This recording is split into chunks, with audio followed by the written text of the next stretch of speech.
Selamat siang, teman-teman semua. Selamat siang, Mbak Dinda. Siap, Ibu. Bu,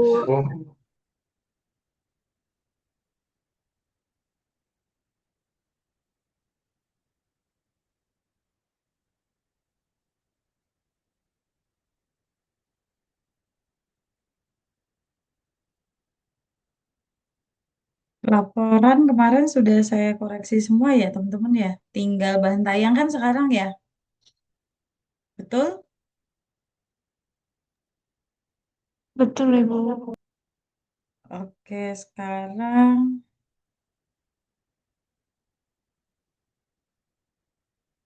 silakan mau bahan tayangnya siapa yang mau dicek, dilihat.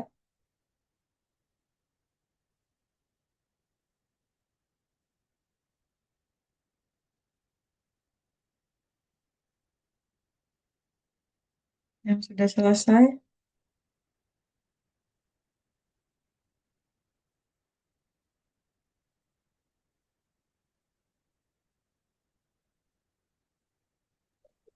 izin Ibu punya saya dulu boleh?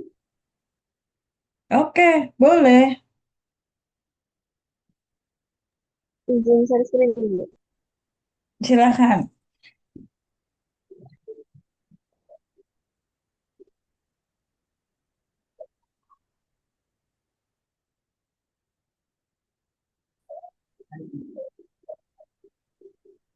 BTW, teman-teman sudah tahu belum pengujinya besok siapa?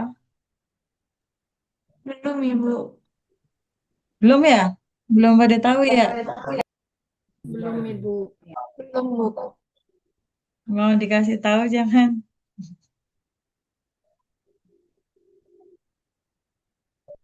Boleh, boleh. Oke,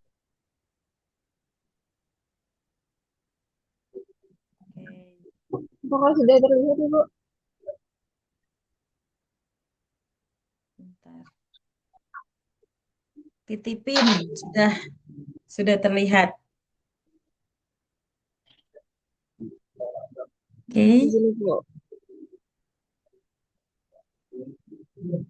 Ini yang bagian profil peserta.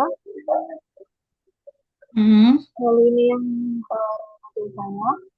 Itu fotonya dua. Ini kayak bayangan gitu ya emang ya, Mbak Oh iya, Happy. bayangan Ibu.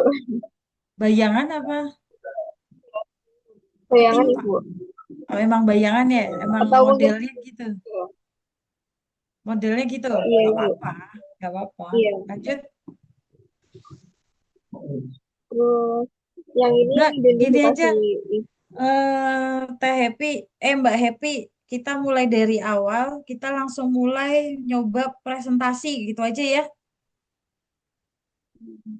eh, siap Ibu. Oke, saya nanti hitung pakai stopwatch. Kelihatan nggak ya? Saya hitung pakai stopwatch. Waktunya kurang lebih 15 sampai 20 menit gitu ya. Nanti teknisnya kalau pada saat seminar hampir mirip kayak gini ya. Jadi nanti baru saya akan persilahkan Mbak Happy untuk paparan, baru silakan paparan. Jadi ini untuk teman-teman semua juga kalau mau paparan berarti bahan tayangnya udah disiapin gitu. Jadi pas sudah dipersilahkan buat paparan, tinggal di share screen itu bahan tayang gitu ya. Oke, begitu ya teman-teman. Dan sinyal minta tolong Siap Ibu. buat bisa stabil ya, karena kemarin beberapa tuh lagi paparan keluar, terus masuk lagi, terus keluar lagi, masuk lagi gitu kan. Lumayan jadi kayak bikin panik sendiri juga buat ke teman-teman gitu ya. Oke, Mbak Happy, waktu kurang lebih 15 sampai 20 menit disilahkan.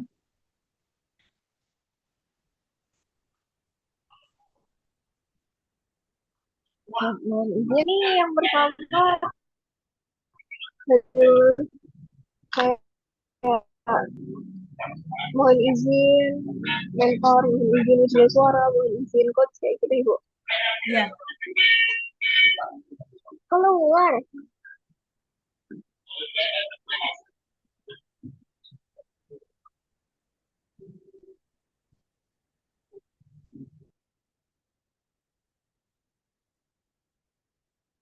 Hmm, hilang. Baru dibilangin ya, sinyal. Takutnya kayak gini tiba-tiba hilang. Oke, kita tunggu ya. Nah itu ya teman-teman ya. Jadi takutnya seperti itu tadi. Sinyalnya kurang oke. Jadinya teman-teman pada saat paparan apa namanya menghilang gitu ya. Kayak main sulap kalau saya bilang.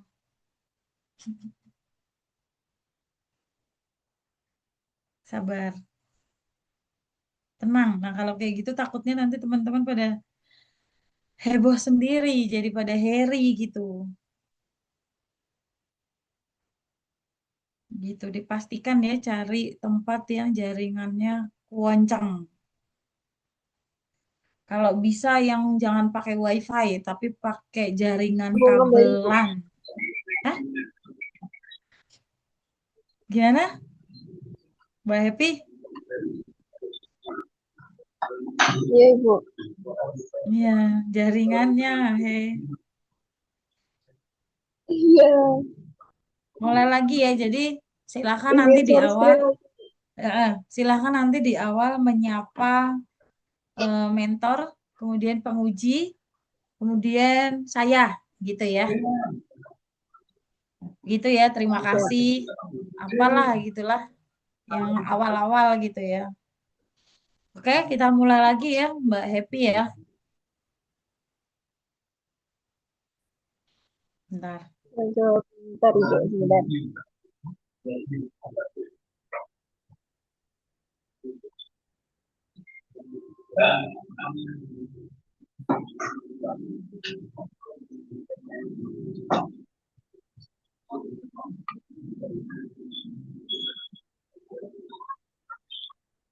Oke, siap Mbak Happy.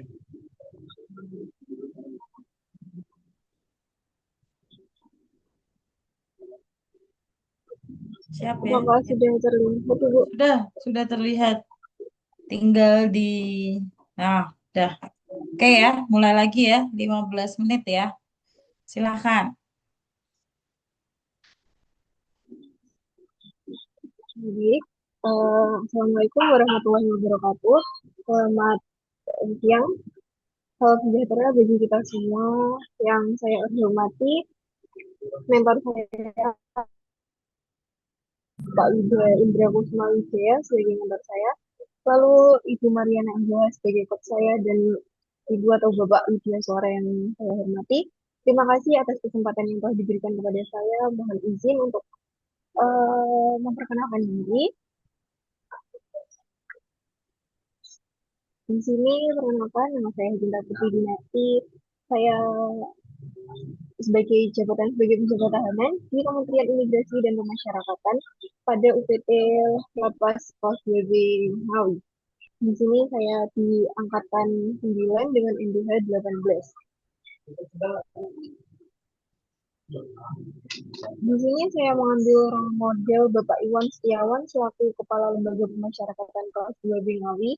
Beliau ini merupakan pimpinan yang saya jadikan teladan dalam menjalankan tugas sebagai ASN, khususnya dalam lingkungan lembaga pemasyarakatan yang memiliki tantangan keamanan dan tanggung jawab yang tinggi.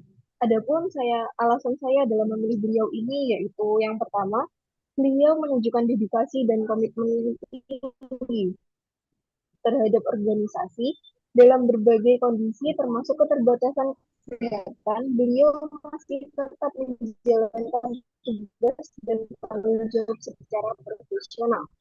Lalu alasan yang kedua yaitu beliau konsisten dalam memberikan arahan serta melakukan pengawasan terhadap pelaksanaan tugas bawahan. Hal ini menunjukkan kepemimpinan yang bertanggung jawab dan bersifat berorientasi kepada hasil. Lalu kepentingan organisasi di atas kepentingan pribadi. Nah, sikap ini mencerminkan sikap nilai loyalitas dan integritas sebagai ASN. Lalu alasan saya yang keempat yaitu beliau mencerminkan nilai-nilai berakhlak, khususnya loyal, akuntabel, dan adaptif. Dalam situasi yang dinamis, beliau mampu menyesuaikan kebijakan yang strategis tanpa mengurangi prinsip profesionalisme. Nah, selain itu, dari sisi relevansi, Beliau ini menjadi inspirasi dalam mendorong pelaksanaan tugas secara profesional dan tanggung jawab, memperkuat komitmen akuntabilitas dalam setiap kegiatan, menanamkan pentingnya loyalitas terhadap organisasi, dan menunjukkan sikap adaptif dalam menghadapi keterbatasan sarana dan kondisi lapangan. Melalui keteladanan tersebut, saya terdorong untuk menghadirkan inovasi yang tidak hanya menyelesaikan masalah teknis saja, tetapi juga selaras dengan nilai dasar ASN yang mendukung peningkatan kualitas pelayanan di lapas kelas 2 Bengawi. Dengan demikian, saya menjadikan beliau sebagai role model. Maka saya berupaya agar aktualisasi ini hanya menjadi kewajiban pelatihan, tetapi benar-benar menjadi kontribusi nyata bagi organisasi. Lalu di sini identifikasi isu. Pada tahap identifikasi isu ini, saya melakukan observasi terhadap kondisi keamanan dan tata kelola di lapas kelas 2 Bengawi, khususnya pada aspek pengamanan dan pengelola sarana pendukung. Berdasarkan hasil dari pengamatan saya, terdapat 3 isu utama yang perlu mendapat perhatian, yaitu yang pertama kurangnya optimal penggunaan sarana dan prasarana penunjang keamanan. Lalu yang kedua, kurang optimalnya sistem penitipan barang bawaan tamu dan pengunjung. Dan yang ketiga, belum optimalnya pengawasan dan perawatan perlengkapan PHH. Dalam isu yang pertama ini, kondisi yang saat ini terjadi yaitu beberapa CCTV tidak aktif, mental detektor terbatas, personel pengawasan terbatas, dan pemeliharaan juga belum terjadwal secara optimal. Dan ini kondisi yang saya harapkan yaitu seluruh sarana itu bisa aktif dan mampu berfungsi secara maksimal. Lalu dapat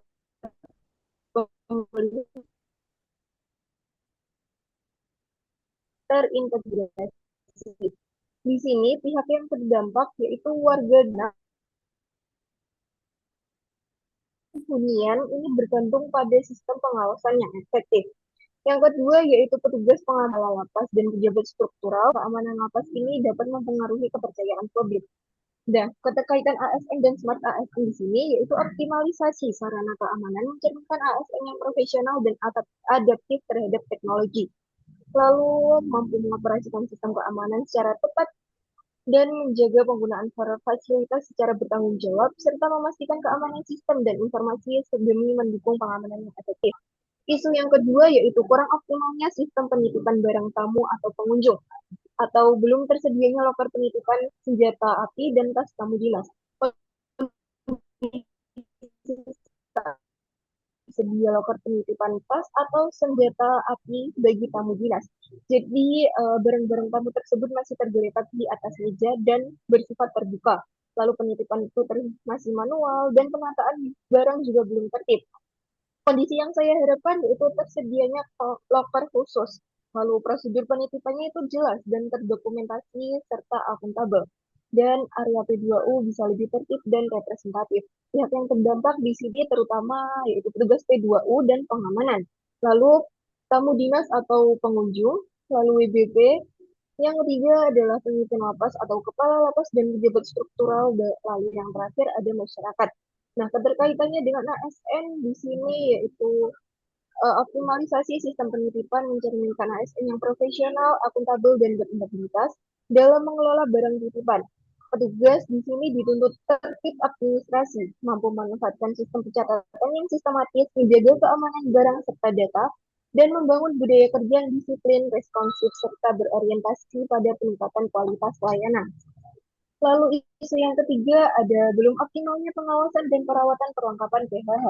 Isu ketiga ini berkaitan dengan pengendalian huru-hara.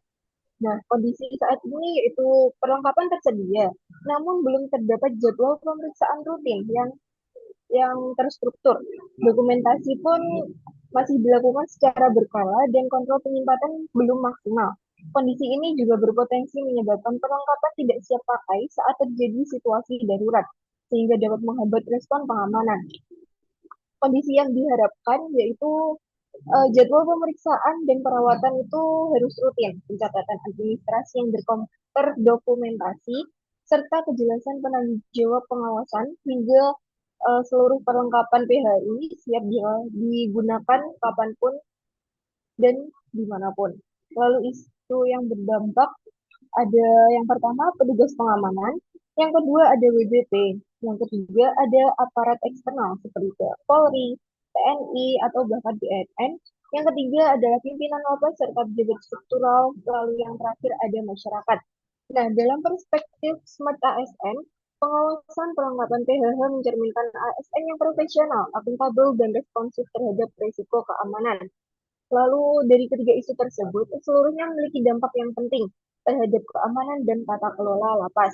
Namun berdasarkan analisis tingkat urgensi, keseriusan dampak dan potensi perkembangan risiko, isu kedua ditetapkan sebagai core isu. Berikut penetapan lapisan isu yang setelah saya buat. Isu yang pertama yaitu kurang optimalnya penggunaan sarana dan prasarana keamanan. Nah, pada aspek urgensi, isu ini memperoleh 4 skor.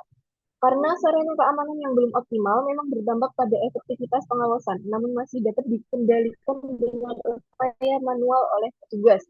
Pada aspek seriusness, skor ini saya berikan 4, karena resiko gangguan keamanan dan penurunan standar profesionalisme cukup signifikan apabila sarana tidak segera diperbaiki. Lalu pada aspek growth, saya di sini terdapat skor 3, karena potensi perkembangan masalah ada, tetapi cenderung bertahap. Lalu isu yang kedua, kurang optimalnya sistem penitipan barang tamu miras. Pada aspek urgensi, pada isu kedua ini, memperoleh skor 5 karena pada P2U merupakan titik awal pengendalian keamanan. Apabila sistem penitipan tidak tertib, resiko dapat terjadi setiap hari. Nah, pada aspek seriousness, di sini juga memiliki skor 5 karena potensi kehilangan, tertukar, bahkan penyalahgunaan barang ya, dan senjata api memiliki dampak yang sangat serius terhadap keamanan dan reputasi institusi.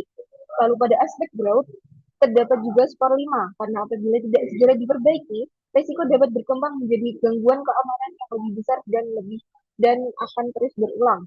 Nah, sehingga skor pada isu kedua ini terdapat skor 15, yaitu skor yang paling tinggi di antara isu-isu yang lain. Dan di isu yang ketiga, belum optimalnya pengawasan dan perawatan perlengkapan BHH.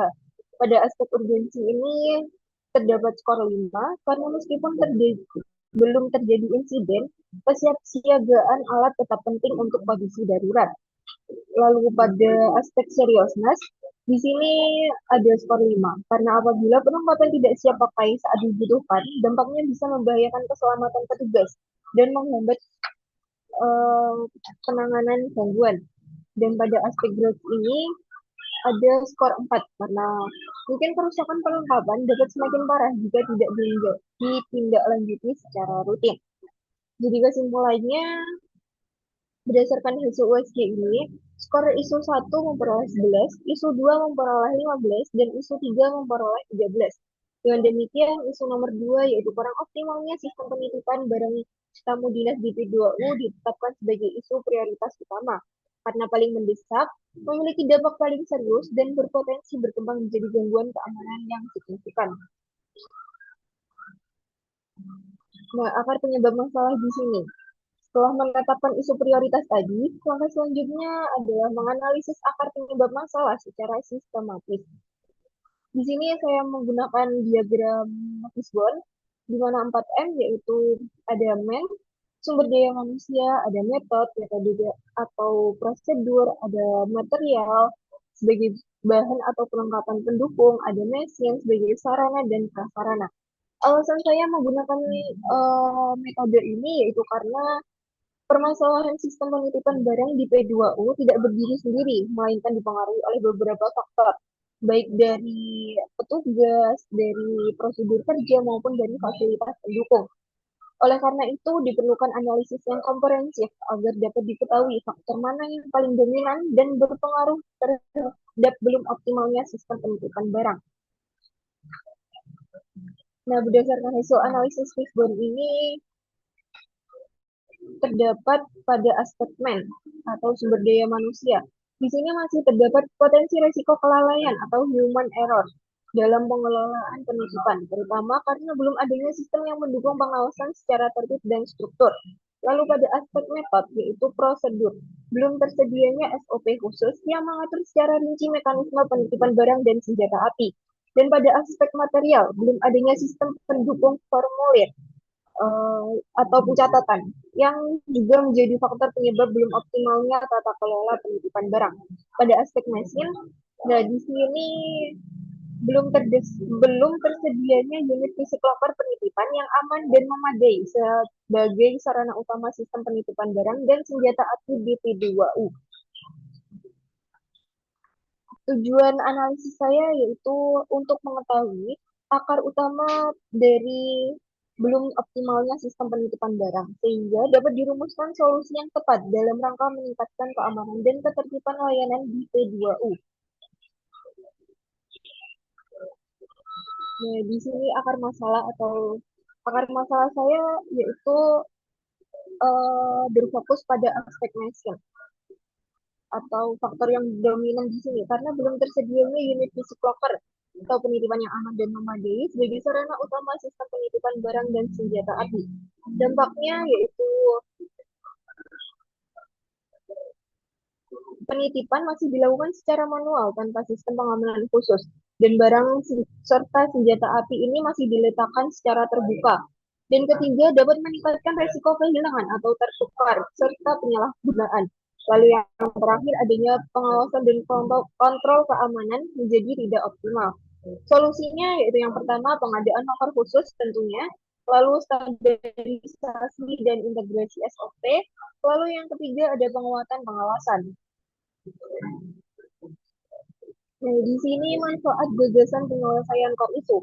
Yang pertama ada penguatan sistem pengamanan P2U, yaitu menyediakan locker atau safety box khusus penitipan senjata tes dan senjata api. Lalu yang kedua ada sistem penitipan yang lebih standar dan tertib dengan penyusunan dan penerapan SOP penitipan barang.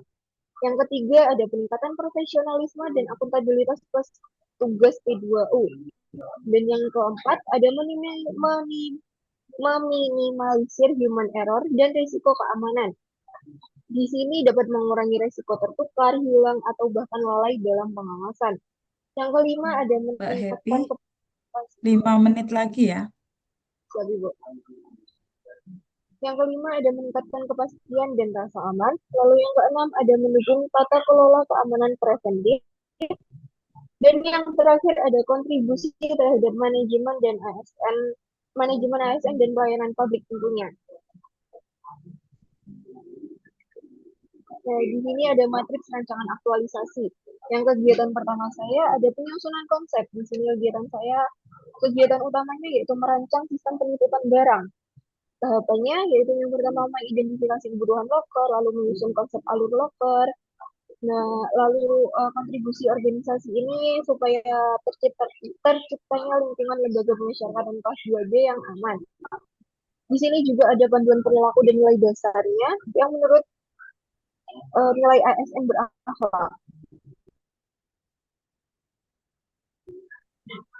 Di sini ada koordinasi dan persetujuan dengan pimpinan. Yang pertama, melaksanakan koordinasi dengan KKPLP, yaitu selaku kepala pengamanan, lalu masuk si Geja, karena saya akan berkontribusi untuk pembuatan loketnya di bimbingan kerja di Lapas Kelas 2 Bingawi, lalu tentu saja kepada petugas P2U, dan di sini ada juga nilai-nilai ASN berakhlak yang saling berkaitan. Kegiatan saya yang ketiga ada penyediaan locker penitipan, yang yaitu menentukan spesifikasi locker senti itu harus seperti apa, melakukan pengadaan dan pembuatan locker.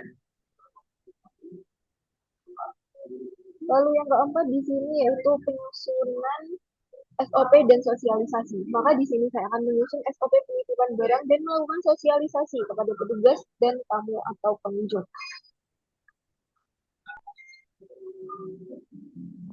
Di kegiatan saya yang terakhir di sini ada implementasi dan monitoring. Nah, tahapannya yaitu melaksanakan evaluasi awal pelaksanaan serta mengidentifikasi kendala apa saja dan apakah harus perlukan perbaikan seperti itu. Di sini ada rekapitulasi nilai ASN berakhlak sehat. Nah, di sini ada terlaksana 69 kali penerapan nilai berakhlak. Dan nilai tertinggi ada di nilai kompeten dan nilai kolaboratif yang masing-masing ada 12 kali fokus pada profesionalisme dan kerja sama tim. Kegiatan terpadat yaitu ada dua. Di sini menunjukkan kegiatan koordinasi dan penyediaan sarana dan fase yang paling krusial. Lalu ini adalah jadwal rencana pelaksanaan aktualisasi saya. Pada minggu pertama bulan Maret, saya akan mengidentifikasi kebutuhan loker serta penyusunan desain sistem penitipan. Lalu pada minggu kedua bulan Maret, tanggal 11 sampai 15, ini saya akan melaksanakan penyusunan kembali. Lalu berkoordinasi dengan KKPLP dan Satgas, lalu berkoordinasi dengan Kasubsidi Aja.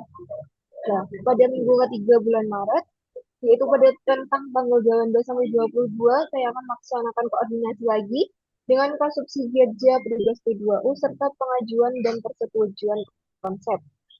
Pada tanggal 25 Maret sampai 29 Maret, saya akan melakukan pengajuan persetujuan konsep serta penentuan spesifikasi lokernya itu harus seperti apa. Pada minggu pertama bulan April, 1 sampai tanggal 5 April, saya akan melakukan penentuan spesifikasi loker sekalian pembuatan loker di Bingker. Lalu pada minggu kedua, di sini saya akan melakukan penempatan serta uji coba loker, lalu penyusunan SOP penitipan barang. Pada minggu ketiga bulan April, saya akan melaksanakan sosialisasi kepada petugas P2U dan melaksanakan monitoring pelaksanaan penitipan. Lalu di minggu terakhir, tentu saja akan melaksanakan monitoring kembali, melanjutkan hal tersebut, lalu melaksanakan evaluasi dan penyempurnaan sistem. Oke, baik. Sekian pemaparan presentasi dari proposal rancangan aktualisasi saya. Kurang lebihnya mohon maaf. Wassalamualaikum warahmatullahi wabarakatuh. Waalaikumsalam warahmatullahi wabarakatuh. Terima kasih ya Mbak Happy nih. Mbak Happy, tadi ya karena saya kasih tahu, saya ingatkan 5 menit lagi. Nah, di 19 menit 42 detik ya. Gitu. Jadi kita waktunya 15 sampai 20 menit gitu ya teman-teman. Kalau posisi kayak Mbak Happy ini tadi masih relatif oke, tapi sebetulnya saya nggak mau tuh ngasih tahu, tapi ya untuk teman-teman juga ya biar teman-teman bisa nge-manage waktu, berarti nanti saya akan menginfokan 5 menit lagi berarti itu sudah lewat dari 15 menit ya. Gitu ya teman-teman, nanti saya infokan seperti itu. Nggak apa-apa ya. Jadi ini saya bilang di awal dulu biar teman-teman nanti nggak kaget pas pada saat seminar gitu. Jadi kalau saya bilangin kayak gitu udah anggap aja, oh berarti saya sudah lewat dari 15 menit, udah santai aja gitu. Masih ada waktu lagi 5 menit gitu. Gitu ya teman-teman ya. Oke, siapa lagi yang mau mencoba? Langsung aja ya kita ya. Kemarin ada soalnya yang nggak saya apa-apain, akhirnya ternyata sampai 30 menit. Lama banget ya, terlalu santai jatuhnya. Siapa lagi yang mau? Kemarin siapa ya yang sudah ready? Ini kan bahan tayang udah pada selesai semua kan? Udah semua ya. Nih, di sini yang angguk-anggukan kepala itu ada Mas Awang dan Mbak Velsa nih. Mau siapa dulu yang sudah mengangguk-anggukan? Siapa? Mau siapa? Kata Mas Awang nanti ladies first Bu gitu. Iya lagi, dia ngangguk-ngangguk lagi. Gimana Mbak Velsa? Siapkah? Siap Ibu. Tapi di Oke, ruangan saya agak rame sedikit ini Ibu, gimana ya? kamu gimana? Bisa itu enggak? Takutnya kamu yang keganggu malahan. Biasanya kalau kayak gitu, di ruangannya rame, kalau kita sih pendengarnya nggak keganggu. cuman dari Mbak Velsanya malahan dari sananya yang keganggu. Jadi ini buat pembelajaran juga buat teman-teman. Nanti pada saat seminar minta tolong cari tempat yang yaitu ya, soalnya nanti malah teman-teman yang keganggu. Lagi ngomong gitu, tiba-tiba diliatin, tiba-tiba itu kan langsung ke distrak gitu. Ya nggak sih? Bener kan? Ibu izin tanya. Ya, silakan. Ini Mas Awang lagi eh nanya dulu. Gimana? Apa terkait di bagian profil peserta itu Bu, Mm-mm. saya menambahkan kayak pencapaian itu boleh nggak Bu? Izin. Boleh. Nggak apa-apa. Oke, izin. Nggak masalah. Boleh, boleh ya. Oke, siap. Mungkin nanti di presentasinya nggak saya sebutin, cuman saya Oh iya, loncatin di aja gitu laporan kan. kan? Di laporan kan? Iya.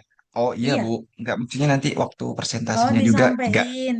nggak disampaikan Bu Oh, gitu. nggak disampein. Ya, siap Nggak apa-apa. izin. Ya Iya, terus nggak apa-apa. mungkin kalau emang saya mau presentasi, saya mau pindah tempat dulu Bu, soalnya rame di sini. Gitu. Saya off Oke. dulu, pindah Iya. ke ruangan eh, kepala saya dulu. Nggak apa-apa gitu ke ruangan kepala hebat ya. Udah izin, Oh, udah izin. udah izin. Nanti gantiin kepalanya lagi. Enggak ya? Kak Bu, gak apa-apa Mbak. Velsa dulu Bu. Izin. Oke. Oke. Gimana Mbak Felsa? Mau pindah ruangan juga ke ruangan kepala enggak?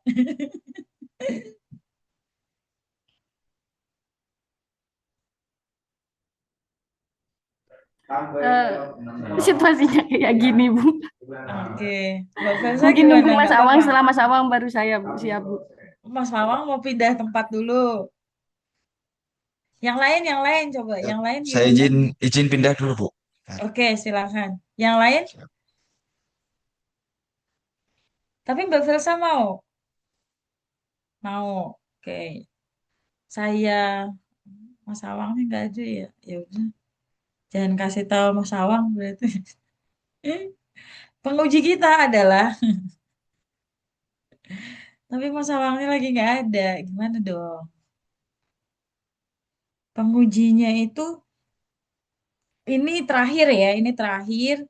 Saya nggak tahu nanti kalau tiba-tiba ada perubahan lagi.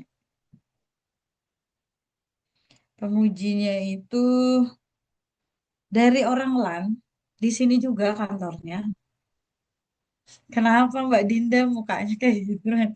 Mbak Dinda tuh ekspresif banget ya. Saya tuh langsung kelihatan gitu Mbak Dina. Nggak apa-apa ya. Berarti memang orangnya memang kayak gitu yang ekspresif banget. Jadi kita itu pengujinya di sini namanya Muhammad Dani Ramadansyah STMAP. Gitu ya teman-teman ya. Saya bantu carikan namanya dulu deh. Salah. Salah. Saya share di sini. Oh, coba. Jabatannya itu kalau sudah berubah berarti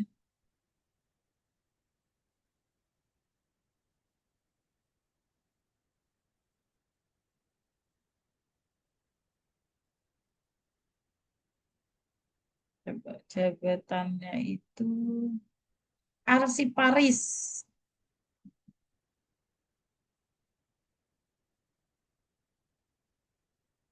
Saya share namanya ya ke grup ya. Semoga tidak berubah ya. Itu.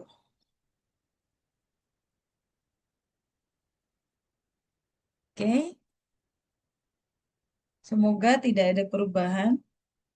Mungkin ada lagi yang mau ditanyakan teman-teman semua dari teknis, dari mungkin ada yang mau Bu, saya nggak usah latihan, saya mau diliatin aja bahan tayangnya gitu, nggak apa-apa. Cuman sebetulnya teman-teman dengan latihan itu berarti nanti pada saat pelaksanaannya teman-teman beranggapan ya sudah ngerasakan sebelumnya saya sudah latihan gitu. Jadi teman-teman kalaupun hari ini tidak berkesempatan, latihanlah mandiri gitu ya. Karena memang terlihat ya, yang sudah latihan dan yang udahlah nanti gas aja langsung pada saat seminar, itu berbeda gitu. Kalau yang latihan, pasti dia akan mengukur ya dengan stopwatch yang dia punya gitu kan. Dan mungkin kalau memang hasilnya yang dia dapat lebih dari 20 menit, dia pasti akan mencoba mengurangi kira-kira apa saja yang akan nanti disampaikan pada saat presentasi gitu.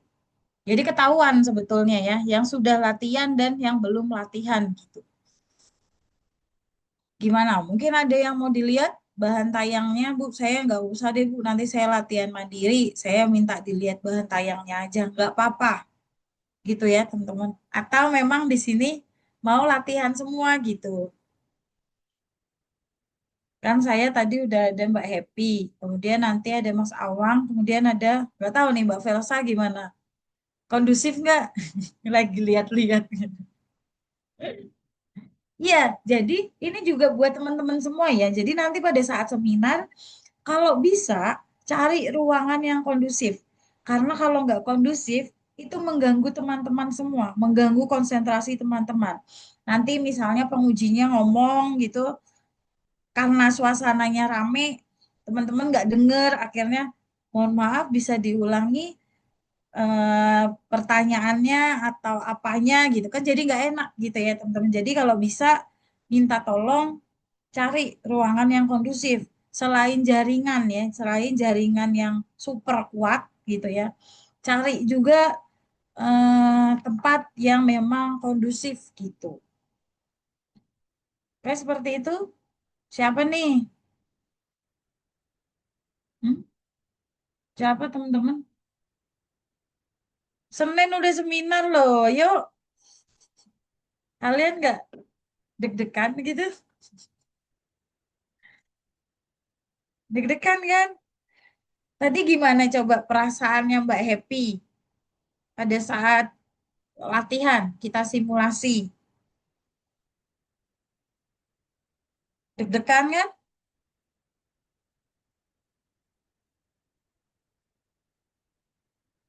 Gimana Mbak Happy? Mbak Happy mana?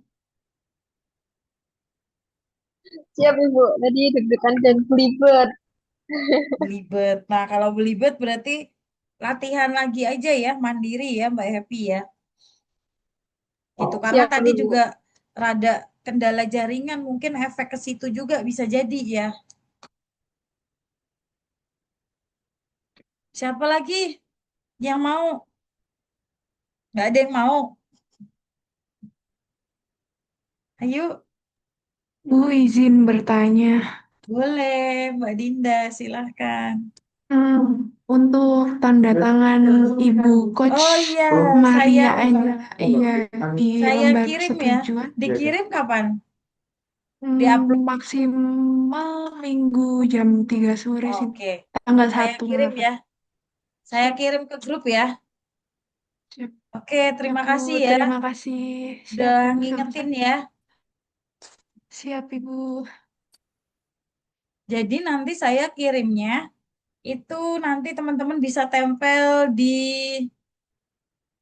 Word ya atau PDF atau apalah tinggal ditempel aja. Dan pastikan mentor sudah tanda tangan, jadi sudah persetujuan mentor ya, gitu.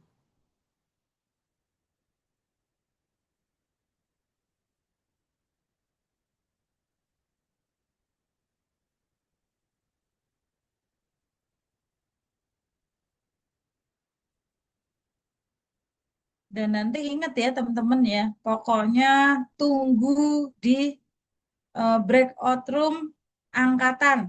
Mentornya juga diinfoin, tunggu saja di breakout room angkatan. Misalnya teman-teman angkatan 9, tunggu aja di angkatan 9. Karena nanti akan saya invite. Begitu ya, Mohon izin, Bu. Untuk mentornya apa silakan. beda device ya? Kalau mau jadi satu nggak masalah. Kalau mau beda device nggak apa-apa. Ya, Bu.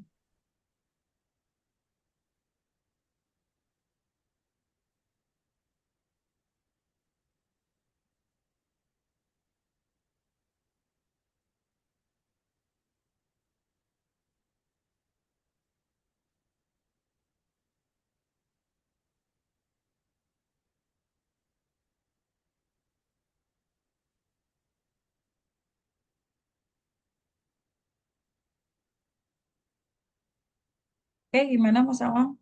Sudah dapat info kah penguji?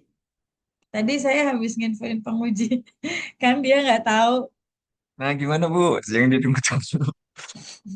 Udah siap, Mas Awang? Lah, bukannya Mbak Tarisa, Bu? Mbak Felsa, Bu? Oh, belum Eh, selesai. belum, Mbak Felsanya lagi tidak kondusif katanya, jadi kayak nungguin Mas Awang gitu. Astaga. Baik, Jadi Bu. pengujinya namanya nanti biasanya saya manggilnya Kang Dani gitu ya. Saya biasanya manggilnya Kang Dani. Itu pengujinya namanya Muhammad, ya Muhammad, siapa sih tadi namanya ya? Muhammad Dani Ramadansyah. Oh, Bu. gitu ya. Dari LAN ya, Bu? Dari LAN, betul. Sekantor sama saya, tapi tidak seruangan. Aman ya, Bu, berarti. Kayak killer. Apa? Ya nggak tahu, Maksudnya kita lihat nanti gimana ya. Yang takutnya gimana? ditanya-tanya terus. Oh, yang penting teman-teman paham semua isi dari laporan yang teman-teman bikin gitu. Jadi kalau ditanya-tanya, ya bisa jawab gitu. Oke, Mas Awang udah siap berarti?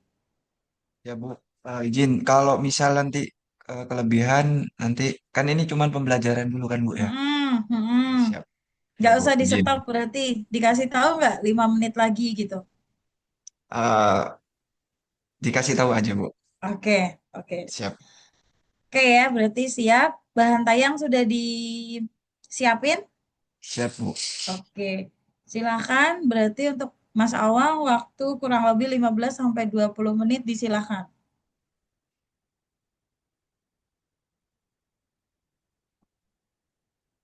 Baik, mohon izin Bapak Ibu share screen. Silakan. Izin Ibu, apa udah jelas? Jelas, tapi ada item-itemnya itu. Waduh, ada lagi. Mm-mm. Duh, bentar-bentar Ibu, tak coba lagi Bu. Gimana ya, bentar. Gimana sih teman-teman? Coba nggak bisa ya? Udah diperbaruin juga sih Bu. Sudah. Sudah. Bener yang hanya konten kan? Ya, bentar-bentar.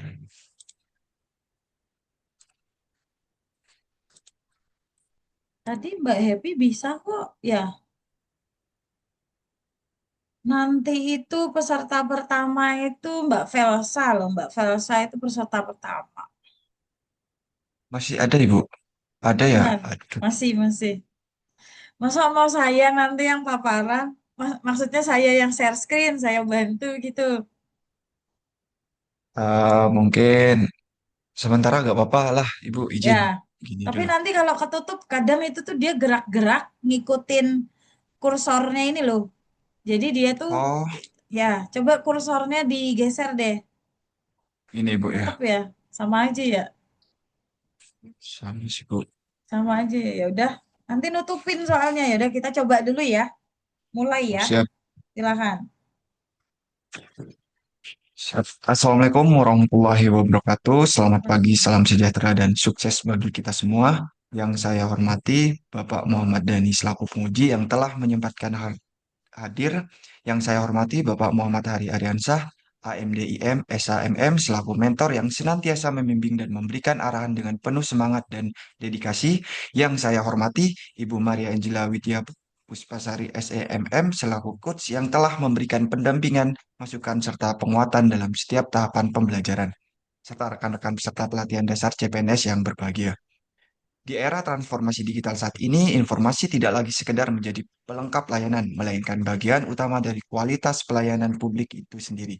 Ketepatan, kecepatan, dan konsistensi penyampaian informasi menjadi faktor penting dalam membangun kepercayaan masyarakat terhadap institusi pemerintah.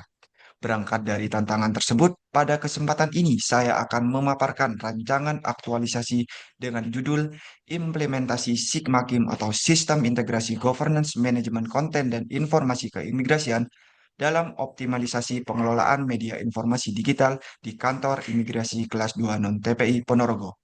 Sebelum memasuki substansi rancangan aktualisasi, izinkan saya terlebih dahulu memperkenalkan diri.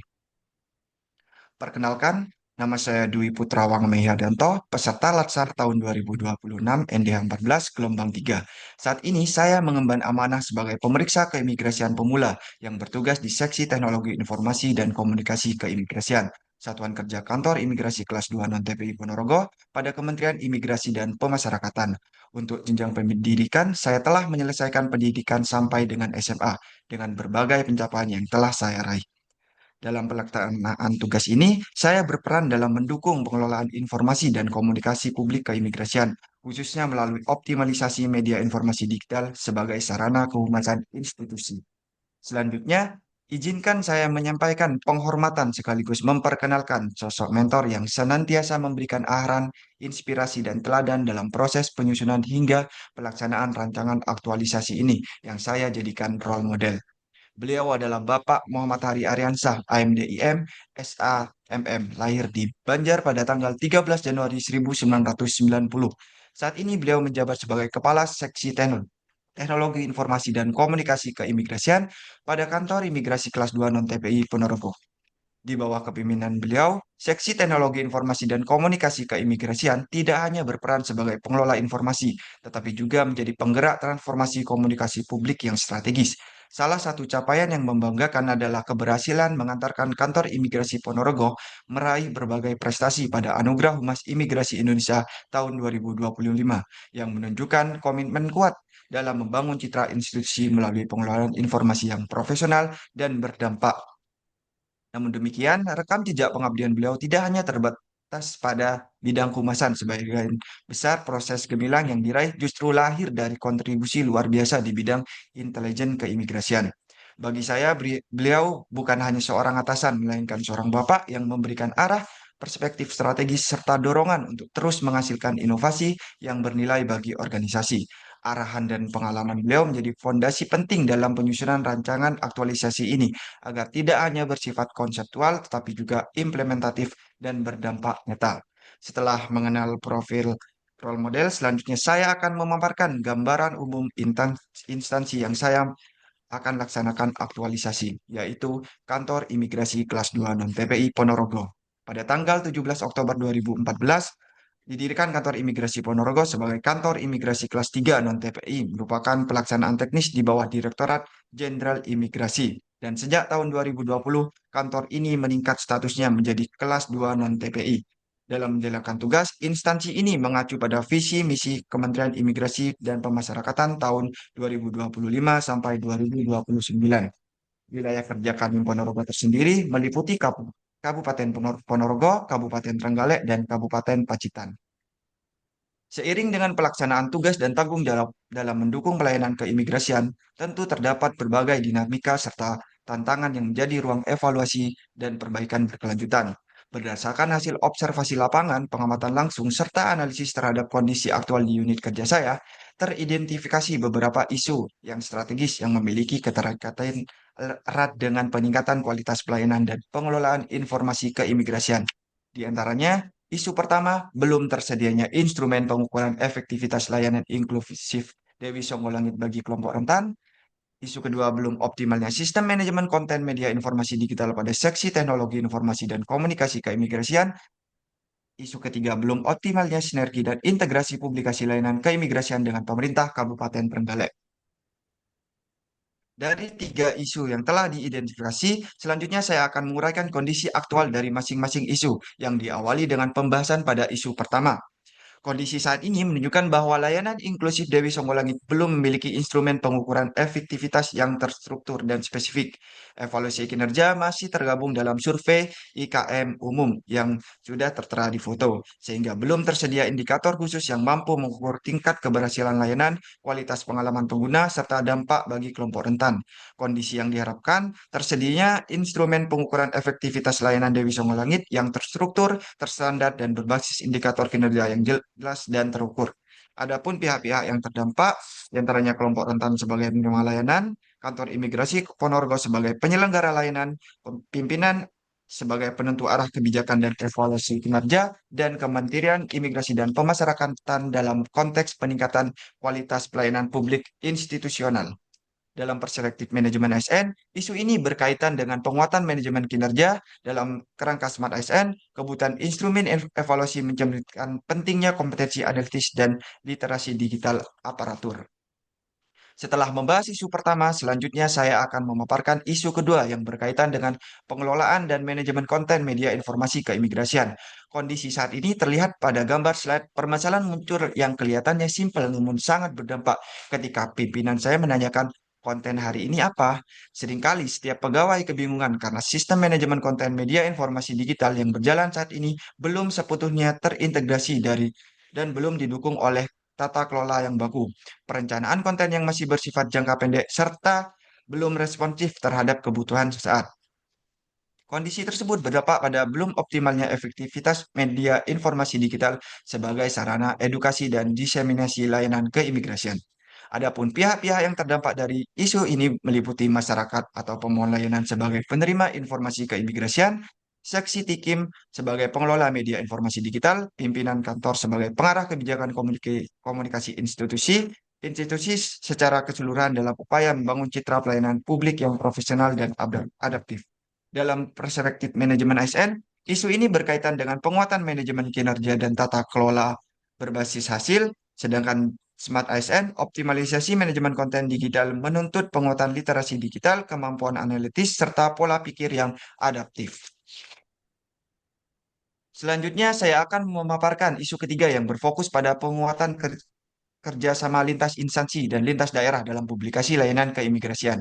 Kondisi saat ini menunjukkan bahwa sinergi publikasi layanan keimigrasian dengan pemerintah Kabupaten Trenggalek belum terbangun secara sistematis dan berkelanjutan. Kolaborasi masih terbatas dengan Pemkab Ponorogo, Pacitan yang melalui Diskominfo. Padahal wilayah kerja kantor imigrasi Ponorogo juga mencakup Pemkab Trenggalek. Kondisi yang diharapkan terwujudnya sinergi dan integrasi publikasi layanan keimigrasian secara terstruktur antara kantor imigrasi kelas 2 non-TPI Ponorogo dan pemerintah Kabupaten Trenggalek. Adapun pihak-pihak yang terdampak dari isu ini meliputi masyarakat Kabupaten Trenggalek sebagai penerima layanan informasi, kantor imigrasi kelas 2 non-TPI Ponorogo sebagai penyedia layanan keimigrasian, pemerintah Kabupaten Trenggalek sebagai mitra strategis, dan ekosistem pelayanan publik secara keseluruhan. Dalam perspektif manajemen ASN, isu ini menekankan pentingnya penguatan koordinasi kelembagaan dan akuntabilitas kinerja. Dan dalam kerangka Smart ASN, penguatan sinergi publikasi mencerminkan kebutuhan kompetensi kolaboratif, adaptif, dan berorientasi pada solusi. Berdasarkan ketiga isu yang telah diidentifikasi, selanjutnya dilakukan proses penepisan isu menggunakan metode USG untuk menentukan isu prioritas yang paling mendesak dan memiliki dampak signifikan serta berpotensi berkembang menjadi resiko. Berdasarkan proses penepisan isunya, isu pertama mendapatkan 10 poin, isu kedua mendapatkan 15 poin, isu ketiga mendapatkan 12 poin. Dengan demikian, isu prioritas adalah belum optimalnya sistem manajemen konten media informasi digital pada seksi teknologi informasi dan komunikasi keimigrasian. Selanjutnya, analisis akar masalah terhadap dilakukannya menggunakan metode fishbone diagram. Metode ini dipilih karena mampu mengidentifikasi faktor-faktor penyebab permasalahan secara sistematis dan terstruktur. Yang diantaranya ada 6 dimensi permasalahan yang ada di kantor kami. Yang pertama, dimensi atau sumber daya manusia, bahan kerja multitasking, belum adanya spesialisasi konten, dan kompetensi digital belum merata. Yang kedua, dimensi metode atau prosedur. Evaluasi belum sistematis, tidak ada kalender editorial, dan belum ada SOP konten. Dimensi mention atau teknologi atau sistem, arsip digital belum tertata, dan integrasi platform hanya terbatas. Ditambah lagi, analitik belum dimanfaatkan. Dalam dimensi tata kelola dan kebijakan, belum ada kebijakan konten terstruktur dan koordinasi lintas secara terbatas. Selanjutnya, dimensi pengukuran kinerja, tidak ada indikator kinerja konten, dan tidak ada laporan berbasis data. Dan yang terakhir, dimensi lingkungan eksternal, dinamika informasi yang sangat cepat, ekspektasi publik tinggi, serta perubahan kebijakan yang cepat. Berdasarkan hasil analisis akar masalah tersebut, maka dirumuskan upaya atau gagasan pemecah core isu yang dirumuskan gagasan inovatif yang berjudul implementasi Sigma Kim atau Sistem Integrasi Governance Manajemen Konten dan Informasi Keimigrasian dalam optimalisasi pengelolaan media informasi digital di Kantor Imigrasi Kelas 2 Non-TPI Ponorogo. Sigma Kim di sini merupakan sebuah sistem terintegrasi yang dirancang untuk menata ulang pengelolaan konten media informasi digital melalui pendekatan berbasis governance, manajemen kinerja, serta pemanfaatan teknologi di digital. Selanjutnya, tahapan pelaksanaan dari gagasan ini meliputi persiapan identifikasi isu aktual, yang kedua penyusunan kerja Sigma Kim, yang ketiga perencanaan ide konten Sigma Kim, yang keempat implementasi Sigma Kim, dan yang terakhir monitoring evaluasi. Setelah memaparkan gagasan memecah isu, selanjutnya saya akan menjelaskan manfaat yang diharapkan dari implementasi Sigma Kim. Manfaat penyelesaian core isu ini terdiri dari tiga aspek, yaitu yang pertama manfaat institusional, di mana implementasi Sigma Kim memperkuat tata kelola komunikasi publik yang terstruktur, terstandar, dan akuntabel. Yang kedua, manfaat secara manajerial, mendorong komunikasi berbasis data melalui pengukuran performa konten. Dan yang terakhir, manfaat bagi masyarakat. Masyarakat memperoleh informasi layanan yang lebih jelas, akurat, dan mudah diakses. Untuk memastikan gagasan ini berjalan secara sistematik, berikut saya tampilkan matriks rancangan aktualisasi yang memuat tahapan kegiatan terstruktur. Terdapat 5 kegiatan dalam pelaksanaan aktualisasi yang saya akan lakukan. Yang pertama, kegiatan persiapan dan identifikasi isu aktual pengelolaan media informasi digital dengan 2 tahap kegiatan. Yang pertama, melakukan konsultasi awal dengan mentor dan memperoleh arahan serta persetujuan pelaksanaan kegiatan yang outputnya terlaksananya konsultasi awal. Yang kedua, tahap kegiatan melakukan diskusi bersama tim untuk mengidentifikasi kendala pengelolaan media informasi digital, yang outputnya terlaksananya diskusi dan telah disepakatinya solusi permasalahan bersama-sama. Yang kedua, kegiatan penyusunan kerangka kerja Sigma Kim. Yang tahap pertama, merancang kerangka alur kerja Sigma Kim berupa konten planner dan kalender konten. Outputnya terselesainya kerangka alur kerja Sigma Kim, konten planner dan kalender konten melalui Google Spreadsheet. Yang kedua, tahap kegiatan melakukan konsultasi penyempurnaan kerangka kerja Sigma Kim, yang outputnya terlaksananya konsultasi penyempurnaan kerangka kerja Sigma Kim. Dan tahap ketiga, yaitu kegiatan perencanaan ide konten Sigma Kim. Tahap kegiatan yang pertama, menyusun ide konten planner, kalender konten, dan bank materi konten, yang outputnya terciptanya dan tertatanya ide konten. Yang kedua, kegiatan melakukan konsultasi penyempurnaan konten Sigma Kim, yang outputnya terciptanya tertatanya ide konten planner dan kalender konten dan bank konten.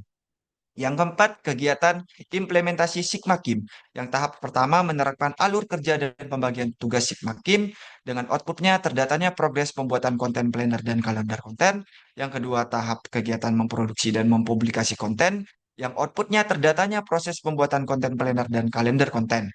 Yang terakhir adalah kegiatan monitoring dan evaluasi. Yang tahap pertama mengukur capaian kinerja konten, yang outputnya tampilan Google Spreadsheet evaluasi dan summary kinerja konten. Yang kedua, tahap kegiatan menginput data capaian Google Spreadsheet evaluasi, yang outputnya tampilan Google Spreadsheet evaluasi dan summary kinerja konten.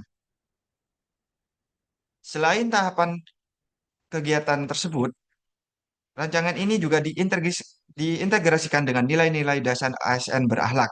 Berikut adalah rekapitulasi penilaian.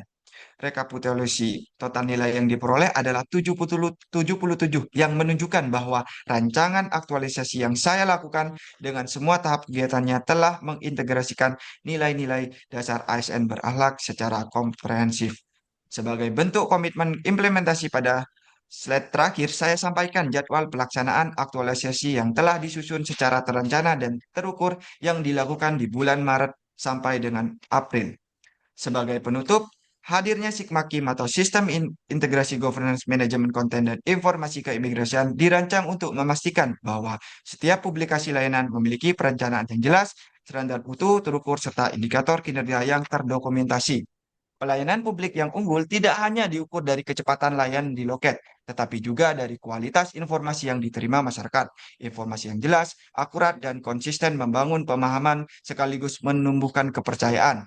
Pada akhirnya, pelayanan yang berkualitas adalah pelayanan yang menghadirkan kepastian, transparansi, dan dampak berkelanjutan bagi publik. Kita harus menyadari setiap langkah pengabdian adalah perjalanan yang tidak instan, melainkan rangkaian pembelajaran dan penguatan yang berkelanjutan. Saya akan terus bertumbuh, berproses, berdampak. Demikian pemaparan rancangan aktualisasi yang dapat saya sampaikan. Saya menyadari bahwa dalam penyampaian maupun penyusunan rancangan ini masih terdapat kekurangan. Oleh karena itu, saya memohon maaf atas segala kehilafan dan keterbatasan yang saya ada, serta sangat mengharapkan masukan, arahan, dan saran konstruktif dari Bapak Ibu demi penyempurnaan ke depan. Sekian, Mator Sakalangkong. Oke, terima kasih Mas Awang. Di sini ya, Oh, kelihatan masih banyak, Bu ya. masih Oh banyak. iya, iya saya cepat, Bu. Saya takut. Gak usah Aduh. takut, dikira-kira makanya latihan sendiri. Terus nih ya, Iya, Bu. tadi beda ya Mas Awang dengan Mbak Happy. Coba tadi kira-kira teman-teman ada nggak yang bisa membedakan antara Mas Awang dengan Mbak Happy? Jadi tadi itu kan presentasi ya, cuman Mas Awang itu kan kayak membaca sesuatu, betul? Ya, itu terlihat banget ya tadi ya. Jadi ya itu tadi namanya juga presentasi. Gak apa-apa kok baca di bahan tayangnya itu kan namanya juga ada bahan tayang di situ itu kan buat membantu gitu kan. Soalnya tadi Mas Awang tuh kepalanya tuh yang nunduk-nunduk gini loh. Kan kalau presentasi itu kan kita harus berinteraksi dengan eh apa namanya? Ya ini ada penguji di situ, ada mentor di situ gitu kan. Jadi jangan apa nunduk terus kan gitu. Makanya ada bahan tayang itu buat membantu kira-kira apa saja sih yang mau dijelaskan di situ. Nah, bisa juga di bahan tayang itu biasanya nanti ada kayak deskripsinya itu loh teman-teman kalau di PowerPoint itu kan terus ada kayak tempat buat klik untuk menambah catatan gitu kan. Ya, itu yang biasanya akan kita bacakan misalnya seperti itu. Terus nanti tayangannya berubah. Itu juga nggak apa-apa. Jadi kayak jatuhnya kita kayak tetap lihat di kamera, tapi padahal kita juga baca dan baca itu kan pasti kelihatan banget yang benar-benar baca. Misalnya ya itu tadi kan semua itu dibacakan bla bla bla bla panjang lebar bla bla bla bla sama kita harus tahu mana yang harusnya oh apa namanya? Oh saya nggak yang baca kaku gitu kan. Ada juga kan yang bisa dibikin seperti itu. Nah, nanti Mas Awang lebih di itu lagi ya, lebih diperhatikan lagi seperti itu. Tadi udah bagus, udah di 16, nggak apa-apa, kita maksimal 20 menit, minimal 15 menit. Jadi masih aman ya untuk Mas Awang. Cuman itu tadi ya, eh, apa namanya? Diperhatikan lagi aja gitu kan. Karena kita ini kan dalam teknik komunikasi juga masuk ya, masuk ke penilaian. Jadi kita maunya juga memberikan yang terbaik ya. Jadi ya kita ya itu tadi namanya presentasi kita maunya ada interaksi juga gitu ya. Jadi teman-teman presentasi nggak hanya presentasi untuk dirinya saja, tapi kan kita presentasi ya untuk yang akan memperhatikan kita gitu ya. Oke, terima kasih ya Mas Awang ya nanti eh, Siap, Ibu. Terima kasih. Mohon maaf ya nanti pertama kali, Bu, soalnya. iya Ya, nggak siap, apa-apa Ibu. makanya saya minta Ya, buat teman-teman belajar. tuh Terima iya kasih. buat belajar nggak apa-apa gitu ya. Jadi santai aja sebetulnya ini pertama kali dan kita latihan makanya gitu. Jangan nanti tiba-tiba kita gas pada saat seminar ya kayak gitu nanti yang ada malah yang ngomentarin pengujinya gitu kan. Mending yang ngomentarin saya gitu kan. Takutnya nanti kalau yang ngomentarin pengujinya namanya juri, ya anggap aja juri kayak gitu kan. Nanti lebih lebih pedes lagi kan. Gitu. Oke, siapa lagi? Atau mau dilihat aja? Coba saya tanya. Tadi udah Mas Awang. Sekarang yang cewek gantian berarti. Di sini ada yang cewek itu ada Mbak Wafik, Mbak Dinda, Mbak Nadia, gimana? Nih, Mbak Nadia matanya langsung melirik kanan, melirik ke kiri gitu. Gimana? Ini ekspresinya gimana sih? Bahan tayang udah selesai semua kan? Sudah kan? Ada yang mau mencoba nggak? Apa ya udah dilihat aja. Nggak apa-apa, kita mencoba saja nggak apa-apa teman-teman. Latihan gitu ya. Siapa? Kita cuma sampai 14.30 loh ini. Kalau lebih, bolehlah lebih kita mentok di 15 gitu. Sambil teman-teman ngabuburit ya. Siapa yang mau? Mbak Velsa tadi gimana? Oh iya sama teman-teman, kalau nanti pada saat presentasi, kan teman-teman lagi puasa juga nih. Ngomongnya juga jangan cepet-cepet. Kalau kecepatan tuh, nah tuh tadi kayak Mas Awang rada kecepatan nanti haus yang ada ya. Bener nggak? Iya kan? Iya, gitu ya. Jadi pengennya tuh pengen cepet selesai, tapi udah jangan terlalu cepat karena teman-teman tuh lagi puasa juga. Nanti bakalan haus pasti itu ya. Paling enak sih yang peserta terakhir ya. Nah, yang peserta pertama nih nanti nahannya sampai nanti nih. Peserta terakhir ternyata ada Mbak Wafik ya. Boleh Mbak Wafik? Udah siap belum? Kita latihannya peserta terakhir Mbak Wafik. Nanti nunggunya lama. Kita latihan dulu yuk. Belum siap, Bu. Gimana? Belum siap. Belum, masih tahap edit. Oke, tapi bahan tayang harus jadi ya. Nggak akan saya lihat lagi kalau bahan tayang. Karena saya percaya ya bahan tayang teman-teman udah pada tahulah harus diisi apa saja poin-poinnya dan dibikin semenarik mungkin juga nggak masalah gitu ya. Nggak ada patokannya kalau untuk pembuatan bahan tayang gitu ya. Nah, cuman tetap latihan ya Mbak Wafik ya. Yaitu tadi nanti terkaget-kaget 15 sampai 20 menit. Pokoknya intinya itu, pakailah stopwatch, dihitung kira-kira pada saat mau share screen bahan tayang dicoba juga. Jadi teman-teman pakai Zoom-nya teman-teman sendiri lah. Belajarnya gitu di Zoom teman-teman sendiri, terus share screen, dilihat, kemudian paparan gitu. Siapa lagi coba? Tadi Mbak Wafik. Sekarang cowok gantian deh saya lihat urutan-urutan yang di bawah. Oke, Mas Prima gimana Mas Prima? Siap izin Ibu ini posisinya saya lagi ramai Bu. Ini lagi nggak Oke, di tempat yang biasanya, lagi di pos Bu. sama kayak Mbak Velsa ya, Mas Prima itu ya. Ibu izin mungkin saya sudah bisa, Ibu. Oke, Mbak Velsa. Oke, kita lihat ya Mbak Velsa ya. Bahan tayang udah disiapin, tinggal di-share ya. Udah. Oke. Oke, waktu kurang lebih 15 sampai 20 menit, disilakan.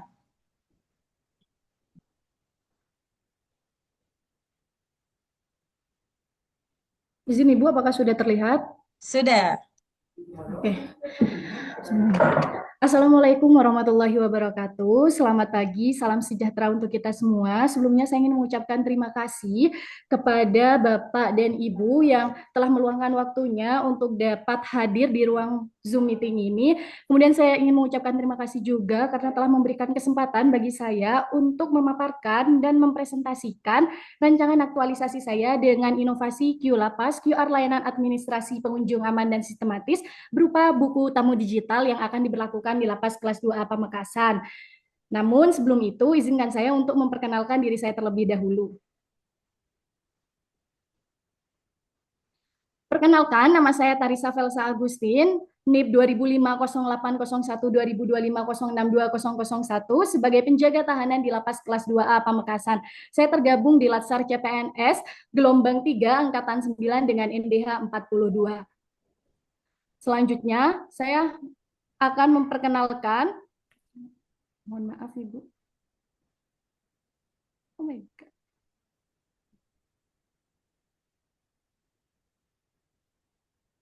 Mohon maaf sebelumnya. Ya, mentor model ya. Ya. Selanjutnya, izinkan saya untuk memperkenalkan mentor saya, yaitu Bapak Restuedi Lutfianto SH, yang kebetulan beliau merupakan atasan saya langsung sebagai Kepala Subbagian Tata Usaha di Lapas Kelas 2A Pamekasan. Kemudian, role model yang saya pilih yaitu Bapak Syukron Hamdani selaku Kepala Lembaga Pemasyarakatan Kelas 2A Pamekasan. Saya memilih Bapak Syukron Hamdani karena beliau merupakan seorang pemimpin yang loyal terhadap organisasi, profesional. Kemudian beliau juga merupakan pemimpin yang berani untuk mengambil resiko dan bertanggung jawab terhadap segala tindakan yang beliau ambil. Pada kesempatan kali ini, saya akan membahas 9 subbab pembahasan yang dimulai dari latar belakang, identifikasi isu, tapisan isu, analisis penyebab core issue, penyelesaian core issue, manfaat gagasan penyelesaian, matriks rancangan aktualisasi, rekapitulasi nilai SN, dan yang ke-9 rencana pelaksanaan aktualisasi. Mohon izin saya mulai dari latar belakang. Pelayanan publik yang berkualitas merupakan wujud implementasi dari nilai ASN berakhlak yang memberikan layanan profesional, akuntabel, dan transparan. Namun pada kenyataannya di Lapas Kelas 2 Pamekasan, pencatatan tamu masih dilakukan secara manual. Hal ini cukup menyulitkan proses rekapitulasi, monitoring pimpinan secara real time, dan bahkan adanya ketidaktertiban administrasi. Maka dari itu, di tengah tuntutan transformasi digital, saya menghadirkan inovasi berupa QLapas sebagai penyempurna pelayanan tamu berbasis dengan sistematis dan terintegrasi. Setelah saya melakukan observasi di Lembaga Pemasyarakatan Kelas 2A Pamekasan, saya mendapati 3 isu yang harus dibahas. Yang pertama yaitu tingkat kepuasan layanan kunjungan sulit terukur secara akurat dan real time. Kemudian yang kedua, pencatatan tamu secara manual menyulitkan rekapitulasi dan analisis data sehingga dapat menghambat efektivitas dan penguasaan keamanan. Dan yang ketiga yaitu lambatnya respon layanan pengaduan. Pada isu tingkat kepuasan layanan kunjungan sulit terukur secara akurat dan real time, kepuasan pengunjung belum diukur secara terstruktur karena belum adanya kotak survei kepuasan pengunjung, sehingga evaluasi pelayanan biasanya hanya disampaikan secara langsung oleh pengunjung kepada petugas, sehingga pimpinan tidak memiliki data akurat untuk proses evaluasi. Sedangkan kondisi yang diharapkan saat ini yaitu dengan adanya kotak kepuasan pengunjung berbasis digital sehingga terdapat data yang akurat sebagai bahan evaluasi. Kemudian pada isu yang kedua, lambatnya respon layanan pengaduan, kondisi saat ini masih belum memiliki sistem pencatatan secara digital dan terintegrasi. Pengaduan juga sama, masih disampaikan secara langsung melalui petugas atau melalui komunikasi informal. Harapannya kondisi yang adanya sistem pengaduan berbasis teknologi digital seperti QR Code yang mudah diakses oleh para pengunjung. Kemudian pada isu selanjutnya yaitu pencatatan tamu secara manual kurang efektif dan efisien, di mana bisa kita lihat bersama pada gambar yang tertera. Kondisi saat ini menunjukkan bahwa buku tamu masih berupa manual atau kertas, sehingga hal tersebut beresiko untuk terjadinya kehilangan atau kerusakan buku tamu. Selain dari itu, proses rekapitulasi juga cukup lama karena penulisannya masih berupa manual. Data tidak rapi dan sistematis karena masih ditemukannya penulisan yang cukup sulit dipahami oleh petugas dan data yang tidak lengkap. Kemudian, pimpinan sulit untuk memantau. Apabila pimpinan ingin memantau, saat ini masih dilakukan secara langsung, sehingga pimpinan harus datang dan membuka buku itu secara manual. Sedangkan kondisi yang diharapkan dengan adanya buku tamu digital seperti pada gambar yang tertera, sehingga nanti proses rekapitulasi cepat dan monitoring pimpinan real time tanpa harus membuka buku tersebut secara langsung dan dapat dilakukan di mana saja tanpa terbatas tempat. Selain dari itu, data terdokumentasi secara rapi dan sistematis melalui Google Spreadsheet. Kemudian, pihak yang terdampak dalam isu tersebut, yang pertama petugas P2U selaku petugas pelayanan, kemudian yang kedua subbagian tata usaha selaku bagian yang memfasilitasi, kemudian yang ketiga KPLP dan Kamtib selaku pihak keamanan di dalam lapas, yang keempat pimpinan selaku pihak monitoring, dan yang kelima tamu kedinasan. Lalu yang selanjutnya, keterkaitan manajemen ASN dan Smart ASN. Dalam penerapan buku tamu digital secara tidak langsung, petugas memiliki kemampuan beradaptasi terhadap perkembangan teknologi, sehingga hal tersebut membuat sistem kerja lebih modern dan transparansi. Dari ketiga isu tersebut, saya menggunakan metode USG untuk menentukan isu mana yang perlu dan paling tepat untuk dibahas. Bisa kita lihat bersama pada kolom tersebut terdapat bobot nilai yang berbeda-beda. Bobot tersebut saya peroleh dari hasil mini survei kepada beberapa pegawai. Dan pada nilai tersebut, isu yang paling cocok untuk dibahas terdapat pada isu nomor 2, yaitu pencatatan tamu secara manual menyulitkan rekapitulasi dan analisis data sehingga dapat menghambat efektivitas dan pengawasan keamanan.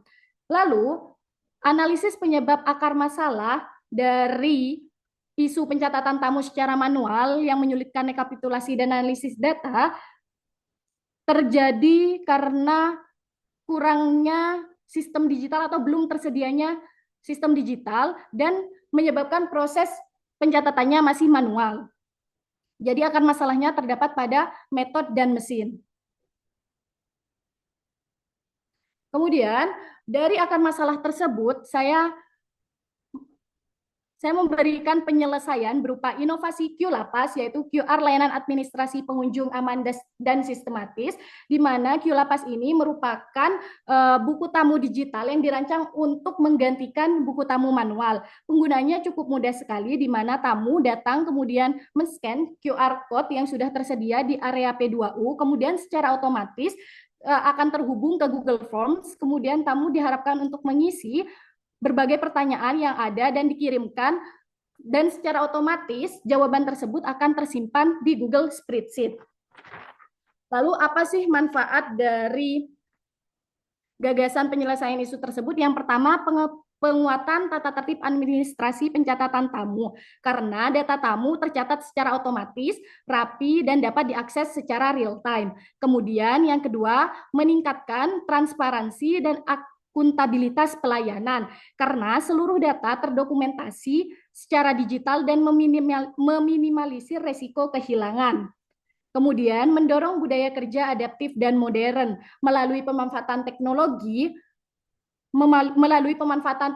sehingga para petugas mudah beradaptasi dan mengikuti lingkungan kerja yang mulai modern. Kemudian yang keempat, meningkatkan efisiensi waktu pelayanan karena pengisian data lebih cepat melalui QR code daripada harus mengisi secara manual. Kemudian yang kelima, memudahkan monitoring keamanan oleh pimpinan karena pimpinan dapat mengakses ataupun melakukan monitoring dari mana saja yang tidak terbatas oleh jarak dan waktu.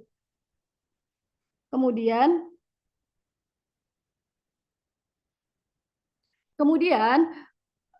untuk mewujudkan inovasi QLapas, langkah pertama yang saya lakukan yaitu dengan membuat matriks rancangan aktualisasi.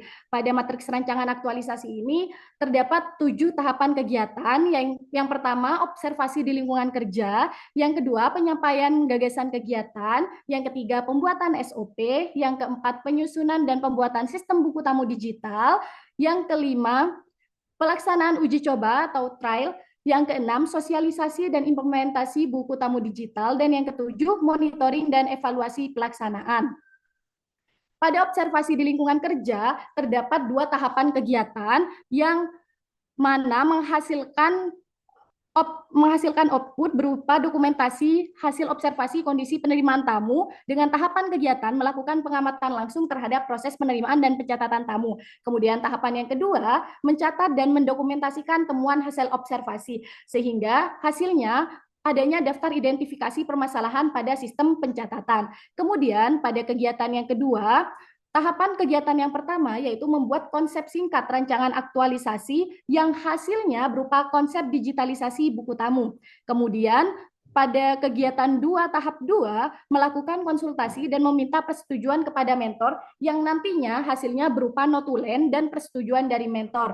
Kemudian pada kegiatan ketiga, tahapan kegiatan yang pertama yaitu menyusun dan membuat draft SOP berupa penggunaan buku tamu digital sehingga menghasilkan output berupa dokumen SOP penggunaan buku tamu digital. Kemudian tahapan yang kedua yaitu melakukan konsultasi dan finalisasi SOP yang telah dibuat sebelumnya. Outputnya berupa SOP yang telah disetujui oleh mentor. Kemudian pada tahapan kegiatan yang keempat yaitu penyusunan dan pembuatan sistem buku tamu digital. Pada tahapan pertama dimulai membuat Google Form, kemudian dengan hasil link Google Form. Kemudian tahapan yang kedua membuat QR code dan uji coba sistem. Jadi dari link Google Form diubah menjadi QR code. Jadi outputnya berupa QR code. Kemudian pada tahapan kegiatan kelima, tahapan pertamanya melakukan uji coba terbatas penggunaan QR code dan Google Form. Outputnya berupa data hasil uji coba buku tamu digital. Jadi pada uji coba tersebut kita dapat mengetahui apa kekurangan dari sistem yang sudah kita buat, dan pada kegiatan yang kedua yaitu kita harus melakukan evaluasi hasil uji coba dengan outputnya berupa daftar kendala dan rekomendasi perbaikan sistem jika diperlukan.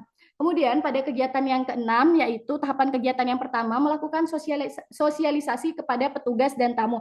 Jadi kita tidak hanya melakukan sosialisasi kepada tamu saja, tetapi juga kepada petugas, karena petugas juga berperan dalam inovasi tersebut. Kemudian tahapan yang kedua, melakukan pemasangan QR Code pada area pelayanan. Outputnya berupa buku tamu digital yang siap digunakan oleh tamu. Kemudian tahapan yang terakhir yaitu melakukan rekapitulasi data secara berkala. Laporan rekap data, tamu penyajian data berupa Google Spreadsheet. Jadi tidak perlu merekap ulang, merekap melalui manual karena secara otomatis data-data yang telah diisi oleh pengunjung atau tamu akan dikirimkan secara otomatis dan tersimpan sebagai arsip di Google Spreadsheet. Kemudian yang kedua, melakukan evaluasi dan perbaikan sistem jika diperlukan.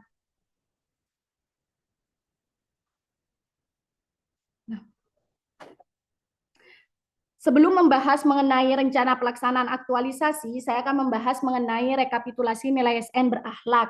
Berdasarkan matriks sebelumnya, setiap kegiatan berkaitan erat dengan nilai ASN berakhlak, di mana berorientasi pelayanan, akuntabel, kompeten, harmonis, loyal, adaptif, dan kolaboratif.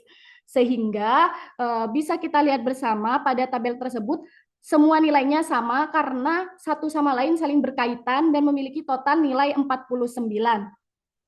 Kemudian, pada rencana pelaksanaan aktualisasi, pada 7 kegiatan, saya memerlukan waktu kurang lebih sekitar 8 minggu dengan rincian pada Maret minggu pertama saya melakukan observasi di lingkungan kerja, kemudian penyampaian gagasan kegiatan dan pembuatan SOP. Kemudian pada Maret minggu kedua saya mulai melakukan penyusunan dan pembuatan sistem buku tamu digital, dan setelah buku tamu atau sistem digital telah selesai dibuat, saya akan melakukan uji coba atau trial untuk mengetahui kekurangan dari sistem tersebut. Kemudian pada minggu ketiga saya mulai mensosialisasikan dan mengimplementasikan buku tamu digital. Apabila dirasa ada hal yang harus dievaluasi, maka saya akan melakukan evaluasi terlebih dahulu sebelum mensosialisasikan. Kemudian pada kegiatan ketujuh, monitoring dan pelaksanaan evaluasi pelaksanaan, terjadi pada minggu keempat setelah proses uji coba sistem sekitar kurang lebih 4 minggu. Mungkin itu saja yang dapat saya sampaikan mengenai paparan inovasi saya berupa QLapas. Mohon izin Bapak dan Ibu, apabila ada saran dan kritik,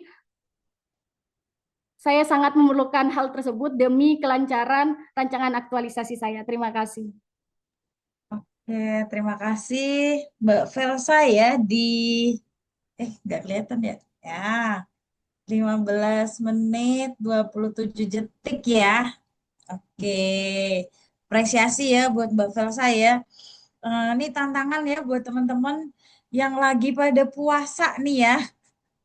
Ini tantangan ya, teman-teman, kalau presentasi, kalau paparan ya kayak gini nih ya, nanti ya bakal, ya itu ya, ini tantangan, ujian, ya ini ujian untuk ya masa depan teman-teman ya. Jadi ditahan juga, kalau tadi Mbak Velsa udah oke ya, udah bagus, udah poin-poinnya juga yang disampaikan. Nih tadi waktunya juga 15.27, cuman kalau saya bilang masih agak cepet-cepet ya, agak terburu-buru ya Mbak Velsa ya. Jadi nggak apa-apa. Jadi kan kita latihan dulu, lebih diperbaikin lagi gitu ya. Gimana sih caranya biar nggak tergesa-gesa, terburu-buru? Iya sih, saya juga pengennya cepat selesai gitu ya. Tapi kadang kalau terburu-buru gitu, ya itu tadi nanti jatuhnya ke kita lagi, yaitu jadinya makin haus gitu ya. Mana lagi teman-teman pada puasa gitu ya. Kalau lagi pada nggak puasa, mah saya biasanya habis presentasi gini, teman-teman udah ngedrill gitu, saya langsung bilang, minum dulu deh, minum dulu. Biasanya saya kayak gitu. Kalau sekarang saya nggak bisa ngomong kayak gitu ya, karena teman-teman lagi puasa gitu. Gitu ya teman-teman, tadi udah ada tiga, tiga yang sudah presentasi.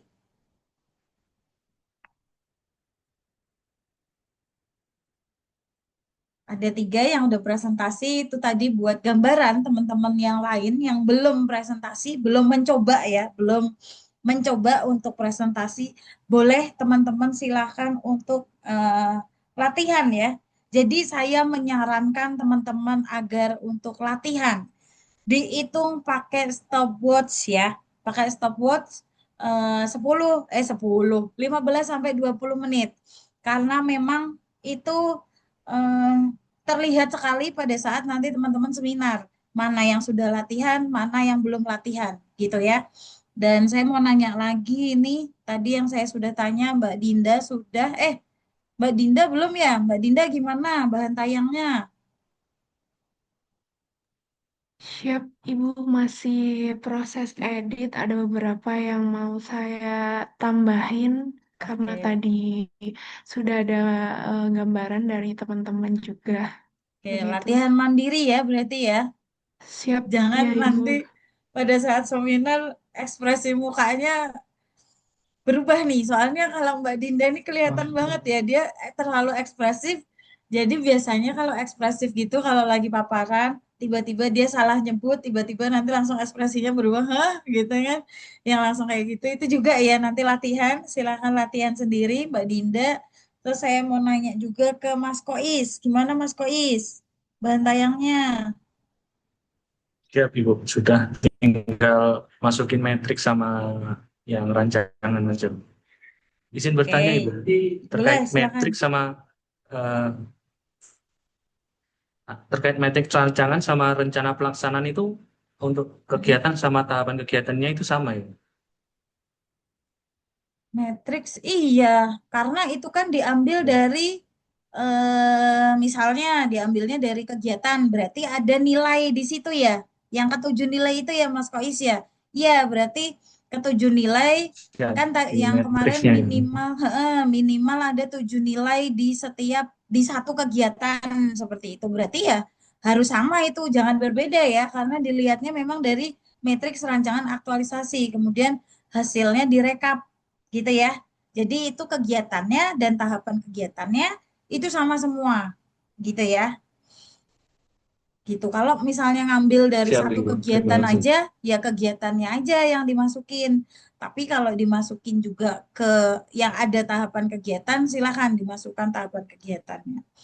Oke, nanti belajar paparan ya, Mas Kois ya. Belajar mandiri, silakan dihitung Siap, 15 Ibu. sampai 20 menit. Oke, Siap. selanjutnya Mbak Nadia. Mbak Nadia, perhatian untuk Mbak Nadia. Ini nih Gimana Bu, Mbak Nadia, siap. bahan tayang? Ini masih proses pengeditan juga Ibu. Mhm. Masih Oke, 50%. oke. Nanti latihan sendiri ya Mbak Nadia ya. Siap. Saya, Siap Ibu. ya itu ya, pokoknya saran saya teman-teman itu latihan untuk paparan gitu ya, untuk presentasi. Dengan waktu itu tadi ya, 15 sampai 20 menit. Gitu ya Mbak Nadia ya. Kalau untuk slide-nya apakah ada maksimal slide? Nggak ada ya Bu ya? Bebas Nggak ya? ada, nggak ada. Jadi itu dihitung aja, dihitung atau dikira-kira oleh Mbak Nadia. Misalnya, anggap aja nih kita ada 20 slide misalnya. Satu slide itu biasanya 1 menit untuk menjelaskannya seperti itu. Berarti 20 slide bisa mencakup 20 menit ya, tergantung tadi. Satu slide itu isinya apa saja gitu kan. Itu bebas gitu ya. Siap. Siap. Oke. Kemudian ada Mas Ageng, ada Mas Ageng. Silakan Mas Ageng. Mohon izin menampilkan bantai yang boleh Ibu.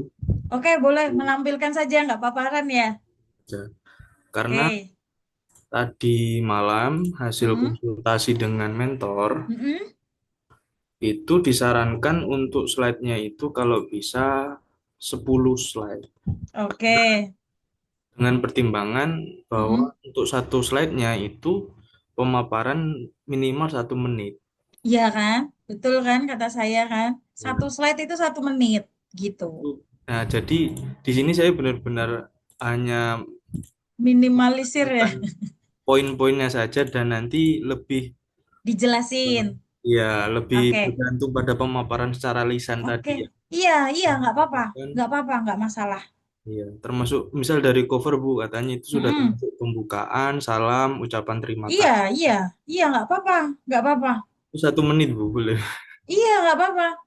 1 menit coba. Jadi Mas Ageng coba latihan. Kira-kira dengan 10 slide ini, kira-kira nanti bisa berapa lama gitu. Mungkin ini nanti lebih ke saya tambahkan lagi untuk detail poin-poinnya Bu, karena ini beneran cuma poin-poin saja. Bahkan Oke. untuk role model dan mentor, hasil dari arahan mentor Mm-mm. saya dijadikan 1 slide. Mm-mm. Iya, nggak apa-apa, nggak apa-apa. Tadi berarti sama kayak Mbak Velsa ya. Ya semua Bu, semua kan apa? Kami bertuju di lapas Ya. pembebasan, Mm-mm. mentornya dari satu Sama, orang. oke. Iya, nggak apa-apa, nggak Arahannya apa-apa. juga sama tadi malam Iya, iya, aman. ini. Jadi Nggak apa-apa, semisal nggak masalah. untuk identifikasi isu, ya saya hanya tampilkan 3 identifikasi, Ya, tapi dalam iya, 1 slide ini saya benar-benar paparkan, intinya bergantung pada pemaparan secara lisan dengan target paling sedikit 1 menit. iya. Iya kan memang namanya juga PowerPoint. PowerPoint tuh hanya poin-poinnya saja gitu ya. Itu tuh hanya membantu untuk paparan gitu dalam presentasi sebagai tools dalam dalam presentasi gitu ya. Jadi ini poin-poin yang nanti kira-kira akan disampaikan misalnya, oh, matriks rancangan aktualisasi apa gitu. Misalnya tadi role model, tapi di situ nggak dijelasin mengapa memilih role model itu. Silahkan dijelaskan by lisan gitu nggak apa-apa gitu Ya. kan. Karena ini, Mm-mm. karena saya sudah ini Bu, ngeditnya kan sudah simetri seperti ini. Kalau Oke, saya cantumkan kenapa, iyalah saya susah bingung harus nanti apa. berantakan lagi nanti. Iya, jadi Nggak saya apa-apa, bergantung ke pemaparan secara lisan saja. Berarti nggak tidak apa-apa, apa-apa ya, nggak Pak, apa-apa, misal. nggak apa-apa, nggak apa-apa, aman, aman. Nggak Baik, ada harus berapa slide gitu nggak ada. baik. Terima kasih, Bu. Oke, terima kasih. Latihan ya, latihan mandiri ya. Oke ya, Mas Agung ya. Nanti kita lihat hari Senin ya. Siap, Ibu. Oke, selanjutnya ada Mas Bindi. Gimana Mas Bindi? Siap Ibu, mungkin izin kurang lebih sama seperti Mas Ageng Bu, karena saya satu Mm-mm. PT dan Oke, Mbak Versa juga. oke. Tapi udah jadi bahan tayangnya. Sudah jadi Bu, Oke, aman ya. aman Ibu. Coba saya lihat. Oh ini ya Pak Restu Wedi Lutfianto ini ya. Betul. Oke, nanti latihan ya Mas Bindi ya. Siap Bu. Oke. Mas Galang gimana Mas Galang?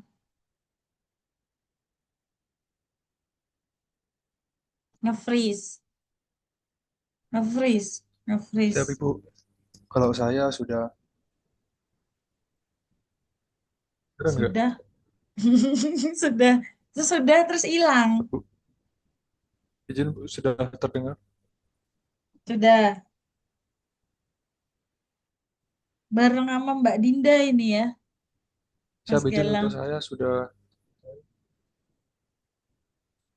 siap. Kok sinyalnya beda ya Mbak Dinda ya? Mbak Jadi Dinda bagus loh. cuma penyempurnaan saja Bu. Jadi kurang Oke. Oke. 20. Oke. Latihan ya, latihan ya. Nah, ini kok dari Mbak Dinda sama Mas Galang kenapa jaringannya beda, Mbak? Izin Bu, mungkin ini beda pakai wifi-nya yang mana? Coba dikasih tahu. Mungkin. Kan di sini kelihatan banget ya Ya, dari sini. sini katanya. Dari apa namanya? Dari hasil fotonya ini loh, dari videonya ini gerakannya itu beda. Dari Mbak Dinda itu bagus banget. Dari Mas Galang tadi tuh gitu ya. Gitu. Ya kan, Mbak Dinda ya. Nanti minta tolong pada saat seminar, ya itu tadi kan, ini sinyalnya Mbak Dinda bagus loh. Gitu. Siap, Ibu. Oke. Dipanggil Mbak Dinda, dipanggil. Nah, dipanggil. Oke, teman-teman semua ya, sudah selesai. Tinggal nanti hari Senin ya. Tinggal Senin nanti teman-teman presentasi. Dan jangan lupa hari Minggu teman-teman mengumpulkan laporan ya. Jadi misalnya dimintanya dikumpulinnya jam berapa? Jam 2 siang atau jam 12 siang. Harus sebelumnya kalau memang sudah jadi silahkan langsung dikumpulkan. Karena biasanya nanti kalau beberapa dari kelompok kita ini ada yang tidak dikumpulkan dengan deadline yang ada, biasanya nanti pengujinya langsung WhatsApp ke saya. Misalnya nanti, Angel, ini kenapa peserta ini belum ngumpulin gitu. Pasti nanti nanyanya ke saya gitu ya. Jadi teman-teman kalau sudah selesai silahkan dikumpulkan. Dan dikumpulkannya itu eh, berupa PDF ya. Jadi laporannya itu dari Word, silahkan di PDF-kan, kemudian digabungkan dengan bahan tayangnya. Jadi satu file yang diupload gitu ya. Jadi satu file, jadi digabungin. Teman-teman tinggal di merge aja dengan bantuan biasanya itu small PDF atau I love PDF ya. Itu bisa tinggal merge aja. Tinggal di merge aja. Jadi sudah jadi PDF semua, bahan tayang lah sudah jadi PDF, laporan lah sudah jadi PDF. Nah, itu tinggal di merge gitu ya. Dan jangan lupa ya ditambahin tanda tangan dari mentor dan tanda tangan dari coach-nya. Seperti itu. Mungkin seperti itu teman-teman. Semoga nanti hari Senin dimudahkan, dilancarkan ya teman-teman semua. Dan teman-teman diberi kesehatan ya. Jadi kita sampai nanti seminar teman-teman dalam selalu keadaan sehat walafiat seperti itu. Saya maunya teman-teman bisa mengikuti seminar pada besok Senin itu ya. Dan gimana caranya pada seminar itu, gimana bahwa teman-teman meyakinkan pada penguji memang isu atau masalah ini memang benar-benar terjadi di instansi teman-teman dan kemudian solusinya atau gagasan pemecah isu ini memang betul hasil pemikiran dari teman-teman dan ini baru kebaruannya itu memang baru dan dipikirkan oleh teman-teman dan baru ada di instansi teman-teman seperti itu. Dan mentor yaitu tadi untuk memberikan dukungan terkait rancangan aktualisasi yang nantinya teman-teman akan lakukan pada saat habituasi. Seperti itu. Dan jangan lupa ya nanti teman-teman tunggu aja di room angkatan 9 gitu ya. Ini kan teman-teman angkatan 9, jadi tunggu aja di room angkatan 9. Gak usah main-main dulu ke room buat seminar gitu ya. Nanti akan saya invite. Oke, seperti itu ya teman-teman ya. Sudah jelas semua, mungkin ada yang mau ditanyakan, silahkan. Terakhir, yang penting Mohon doa izin dulu ya. bertanya, Ibu. Oke, silahkan. Siapa tadi? Izin Ibu Mas Kois. terkait Oke. isi dari eh, siap Kois Ibu. Untuk isi dari PPT itu apa ada ketentuannya? Ya, bahas Nggak latar ada, nggak belakang, ada. kemudian tujuan dan lain-lain. Nggak ada Ibu. Nggak ada. Siap. Jadi Terima kasih, Ibu. sebetulnya PowerPoint itu kan alur. Jadi dari bab 1, 2, dan 3 itu alurnya. Nggak mungkin dong Mas Kois nanti tiba-tiba langsung jelasin matriks gitu kan. Lah kenapa kok tiba-tiba jelasin matriks gitu kan. Matriks habis gitu, habis jelasin matriks, baru jelasin di belakang, di akhir latar belakang. Itu kan nggak mungkin juga. Jadi itu sebetulnya alur. Alur ya, kira-kira mana dulu nih? Oke, latar belakang misalnya. Kan kita mau ngomongin matriks ya. Ada isu-isu apa nih gitu kan. Gak mungkin juga nggak ada perkenalan juga dari Mas Kois, gak mungkin. Pasti ada juga tuh kan di bab 2 ada profil gitu kan. Ya anggap aja itu tuh bab 1, bab 2, bab 3 tapi itu rangkuman gitu kan. Jadi bab 1 kira-kira latar belakang apa aja yang kira-kira harus dimasukin seperti itu.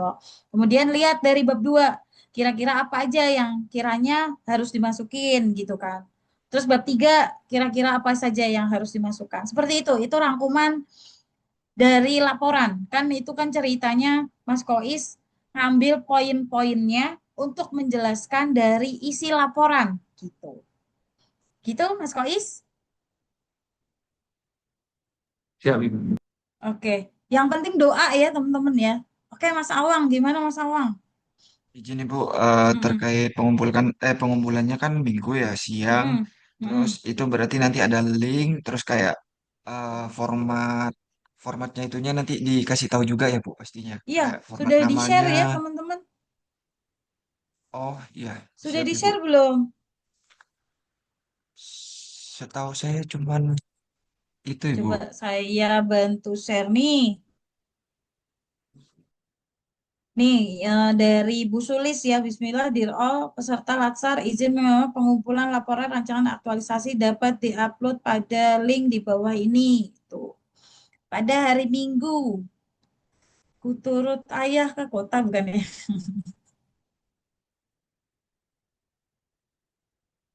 Ya nih, ada di sini ya. Oh, ini tinggal diupload doang malahan.